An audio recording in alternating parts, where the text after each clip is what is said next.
নমস্কার বন্ধুরা, কেমন আছেন সবাই? আশা করি ভালো আছেন। আমিও ভালো আছি। আমার ইউটিউব চ্যানেল কেয়া পাতার নৌকায় আরও একটি নতুন ব্লগে আপনাদের স্বাগত জানাই। এখন বিকাল 6:30 মতো বাজে। এটা আমাদের বাইরে যাওয়ার রাস্তা। যে রাস্তা দেখছেন, এই রাস্তাটা আমাদের কোয়ার্টার থেকে বাইরে যাওয়ার রাস্তা। আজকে আমি বানাবো বিকেলে, প্রচুর গাছ আছে। তাই দুটো আলু আমি ছোটো করে কেটে নিয়েছি। ছোট আলু কেটে নিয়ে তাড়াতাড়ি সেদ্ধ হয়, একটা ছোটো পিস করে। তারপরে এখানে প্লেটে আমি ব্রেড নিয়েছি, 4 পিস বানাবো।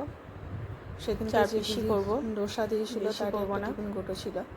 খালি টিফিন গোটো দিতে কেমন লাগে বলে ডোসা দিয়েছিল, তার একটা টিফিন গোটো আছে, তাই দেওয়ার জন্য। তা খালি টিফিন গোটো দিতে আলু আমি সেদ্ধ করতে এরকম লাগে। এখানে আমি আলু ছোটো পিস করে দিয়েছি, আর এখানে পেঁয়াজ কুচি, লঙ্কা আর গাজর, ধনেপাতা আমি কুচি করে কেটে নিয়েছি। এগুলো সব একসঙ্গে আমি ভেজে নেব। তা কড়াইতে একটু তেল দিয়েছি, দিয়ে একটু অপেক্ষা করব। তেলটা একটু গরম হলে, তেল গরম হওয়া পর্যন্ত একে একে ভেজে নিয়ে, ভালো করে ভেজে নিয়ে তারপর আলু মাখাবো। তেল গরম হলে আস্তে আস্তে পেঁয়াজ, লঙ্কা, পেঁয়াজটাকে একটু লাল করে, সামান্য লাল করে ভেজে নিতে হবে। তারপর লঙ্কা একটু লাল করে ভেজে নিয়ে তারপর ওগুলো অ্যাড করবো। পেঁয়াজ লাল করে ভেজে নিয়ে তারপর একে একে লঙ্কা, অপেক্ষা করে গাজর, ধনেপাতা অ্যাড করবো।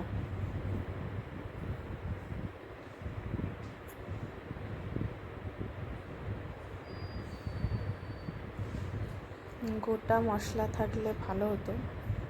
এরপর লঙ্কা কুচি দিয়ে আর একটু নেড়ে তারপর এখানে লঙ্কা, গাজর কুচি দিলাম। তারপর এবার লঙ্কা একটু নেড়ে নিয়ে আবার গাজর আর ধনেপাতা দিয়ে একটু ভাজবো। পেঁয়াজ ভালো ভাজা যেত না, ধনেপাতা গোটা মশলা থাকলে ভালো হতো। গোটা মশলা ভেজে গুঁড়ো করে নিয়ে আলুতে মাখালে একটু বেশি ভালো লাগতো, টেস্ট আসতো। কিন্তু আমার কাছে গোটা মশলা ছিল না, আমার কাছে জিরে পাউডার ছিল, তাই আমি ব্যবহার করেছি এখানে। গাজর দেওয়ার পরে 2-4 বার নাড়াচাড়া করে তারপর ধনেপাতা অ্যাড করবো। এবার সবগুলোকে ভালো করে ভেজে নিয়ে ধনেপাতা দিয়ে তারপর সবার শেষে ধনেপাতা অ্যাড করবো।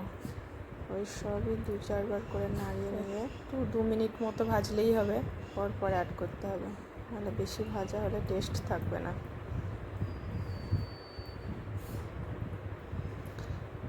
এতে গোটা মশলা গুঁড়ো ভাজা দিলে ভালো হতো, গোটা মশলা ভেজে গুঁড়ো করা ঠান্ডা করতে রেখেছি। এখানে গোটা মশলা নাই বলে জিরা পাউডার ব্যবহার করেছি। তাতে সামান্য হলুদ আর নুন দিয়ে আর জিরে পাউডার দিয়ে ভালো করে, আমার নুন দিতে মনে ছিল না, নিয়ে তাই সবার শেষে অ্যাড করেছিলাম। আমি জিরে পাউডার ব্যবহার করেছি। আর আপনারা একটু গোটা মশলা ভেজে দেবেন, দেখবেন একটু টেস্ট বেশি ভালো হবে। সব গোটা মশলাকে একসাথে ভেজে গুঁড়ো করে নিয়ে দেবেন।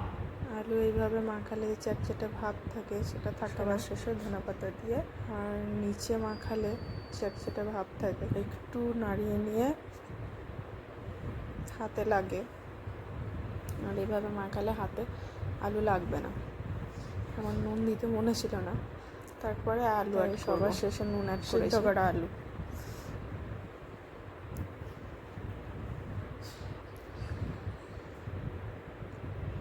একটু ভেঙে খুন্তি দিয়ে ভেঙে নিয়ে ঠান্ডা হওয়ার জন্য রেখে দেবো। তারপরে হাতে করে ভালো করে মাখিয়ে নিতে হবে।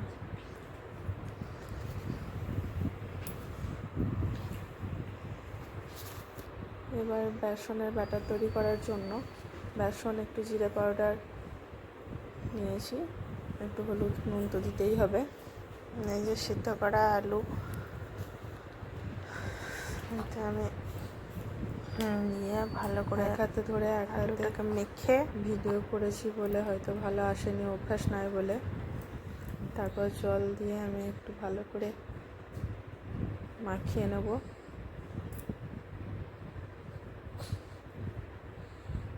হলুদ দেওয়ার পরেও ভালো করে মাখিয়ে নেব।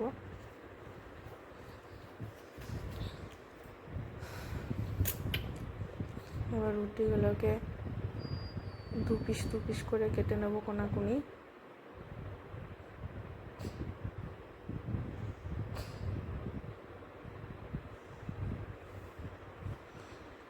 এবার একটা ব্রেডের মাঝখানে আলু দিয়ে আর একটা এবার চেপে বেসনে ডুবিয়ে এইভাবে তেলে ছাড়তে হবে। আমার তখন ভিডিও করতে মনে ছিল না আলু ভরার সময়। একটু লাল করে ভাজলেই হবে, যেমন চপ বেগনি ভাজে।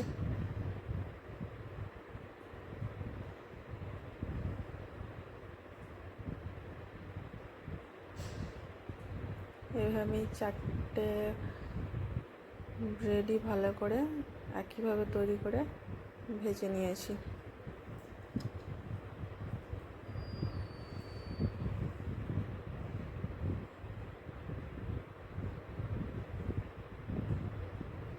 এখানে আমার হাতা খুন্তি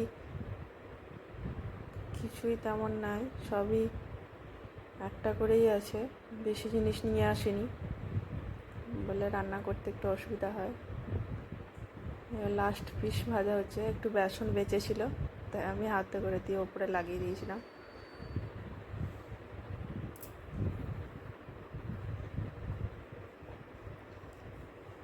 আর একটু বেশি তেল লাগতো, ডুবু তেলে ভাজতে হতো, কিন্তু আমি 4 পিস ভাজবো বলে আর বেশি তেল দিইনি। বেশি তেল দিলে আবার নষ্ট হতো তেল।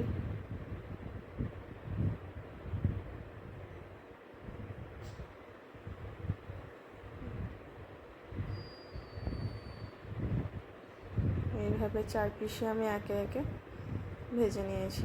আর একটু বেশি তেল দিলে হয়তো 2 পিস করে ভাজা হতো একসঙ্গে।